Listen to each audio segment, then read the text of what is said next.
Di dunia ini, luka karena pedang bisa sembuh. Tapi luka karena fitnah bisa menghancurkan hidup seseorang selamanya. Fitnah bukan sekadar dosa, tapi juga senjata mematikan yang menusuk dari balik senyum manis dan kata-kata lembut.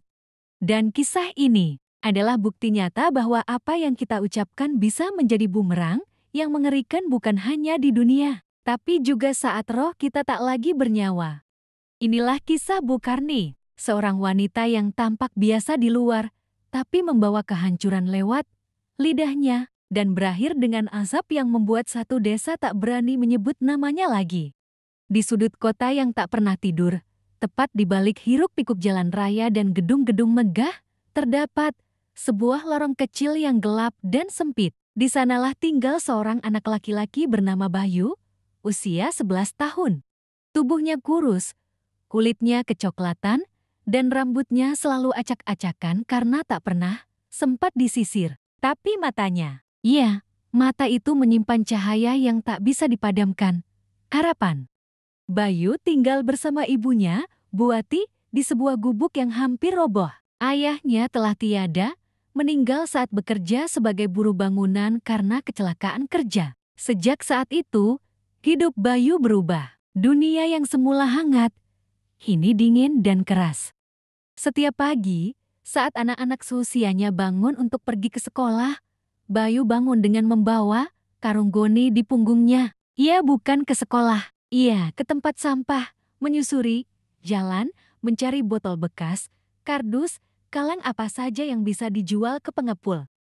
Hari ini harus lebih banyak dari kemarin, katanya pelan, menyemangati diri. Tangannya kotor, kakinya luka, tapi Bayu tak pernah mengeluh. Ia tahu, setiap keping, uang yang ia kumpulkan bukan hanya untuk makan, tapi juga mimpinya. Karena Bayu ingin sekolah, ia ingin jadi dokter, katanya suatu malam saat berbicara pada ibunya. Bu, nanti kalau Bayu udah besar, Bayu pengen jadi dokter, biar bisa bantu orang sakit kayak bapak dulu. Gak ada yang nolong waktu itu, ucapnya lirih. Ibunya hanya menahan air mata. Ia tahu mimpinya terlalu tinggi untuk hidup mereka yang pas-pasan. Tapi ia juga tahu mimpi adalah satu-satunya harta Bayu yang tidak bisa dicuri oleh kemiskinan. Suatu hari, saat Bayu sedang mengais sampah di dekat sekolah SD, ia melihat anak-anak berseragam putih merah tertawa riang. Mereka berlarian, membawa buku, menenteng kotak bekal, dan membaca keras-keras di halaman sekolah. Bayu berdiri mematung, memeluk karungnya. Aku juga pengen kayak mereka, gumamnya. Ia pun duduk di bawah pohon, mendengarkan dari kejauhan guru mengajar. Setiap kata dicernanya, pelan-pelan. Walau tak ada papan tulis untuknya, pohon tua itu menjadi tempat belajarnya. Dan setiap malam, ia menulis ulang pelajaran itu di sebuah buku lusuh pemberian anak, sekolah yang pernah membuangnya. Ia menulis dengan pensil kecil yang sudah hampir habis, tapi itu cukup, itu lebih dari cukup untuk anak yang bermimpi. Namun, hidup tak pernah mudah bagi orang seperti Bayu. Suatu malam, ibunya jatuh sakit, tubuhnya panas, pernapasannya berat. Bayu panik. Ia lari ke warung, ke tetangga, ke puskesmas. Tapi semua butuh biaya, tidak ada yang gratis. Bayu pun nekat. Ia masuk ke pasar malam dan mencoba mengaman dengan potongan pipa bekas yang ia tiup seperti seruling. Orang-orang melihatnya iba, beberapa memberinya receh. Untuk ibu saya, Bu, ibu saya sakit, katanya kepada seorang ibu yang memberinya 10.000 rupiah. Malam itu, ia hanya mengumpulkan 27.000 rupiah. Tak cukup, tapi ia tetap pulang, membeli bubur hangat untuk ibunya. Ini makan dulu ya, Bu, besok Bayu cari uang lagi, ucapnya sambil menahan tangis. Esoknya, dunia seakan berpihak. Saat Bayu sedang duduk di bawah pohon dekat sekolah, seorang guru melihatnya. Namanya Bu Rani, guru kelas ketiga. Kamu ngapain di sini, Nak? Tanyanya lembut. Bayu menunduk, takut diusir. Tapi ia jujur. Saya cuma pengen dengerin pelajaran, Bu. Mata Bu Rani berkaca-kaca. Ia pun berbicara dengan kepala sekolah. Setelah beberapa minggu, Akhirnya Bayu diberikan kesempatan masuk sekolah sebagai siswa bantuan.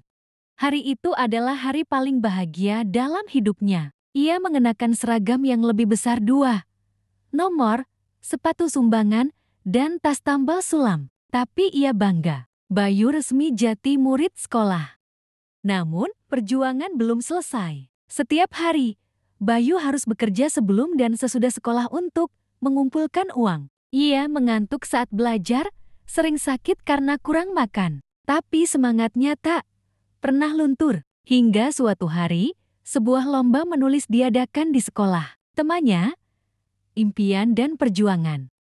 Bayu menulis dari hati, "Aku ingin jadi dokter, aku ingin menyembuhkan ibu dan semua orang miskin yang tak bisa berobat. Aku ingin membuktikan bahwa anak pemulung pun bisa bermimpi dan mewujudkannya." Tulisannya sederhana, tulus, dan menyentuh. Beberapa minggu kemudian, pengumuman pun datang. Bayu memenangkan juara pertama tingkat kota. Ia diundang ke acara penghargaan. Wajahnya terpampang di koran lokal. Anak pemulung menang lomba menulis, ingin jadi dokter. Banyak orang mulai menaruh simpati. Sumbangan datang. Beasiswa mengalir. Rumahnya direnovasi. Ibunya mulai sehat. Bayu tak lagi harus memulung. Tahun demi tahun berlalu. Bayu tumbuh menjadi remaja cerdas, masuk SMA terbaik, dan kini kuliah di Fakultas Kedokteran lewat jalur beasiswa. Ia tak pernah melupakan masa lalunya. Setiap minggu, ia mengajar anak-anak jalanan membaca dan menulis. Ia selalu berkata, "Kalau kamu miskin, jangan takut bermimpi. Tapi ingat, mimpi tak cukup tanpa usaha. Kamu harus kerja lebih keras dari orang lain. Tapi itu mungkin. Aku sudah membuktikannya." Bayu, anak pemungut mimpi, bukan hanya kisah tentang kemiskinan dan perjuangan, tapi tentang harapan, ketulusan, dan mimpi yang tak pernah mati.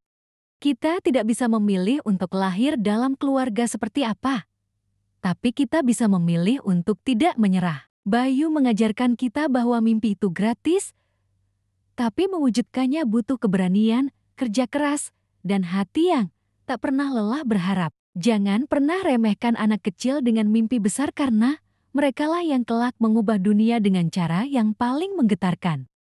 Ini bukan sekadar kisah anak pemulung yang jadi dokter. Ini adalah pengingat bagi kita semua bahwa harapan bisa tumbuh bahkan di tempat paling gelap sekalipun. Selama ada semangat dan ketulusan, tak ada mimpi yang terlalu tinggi untuk digapai.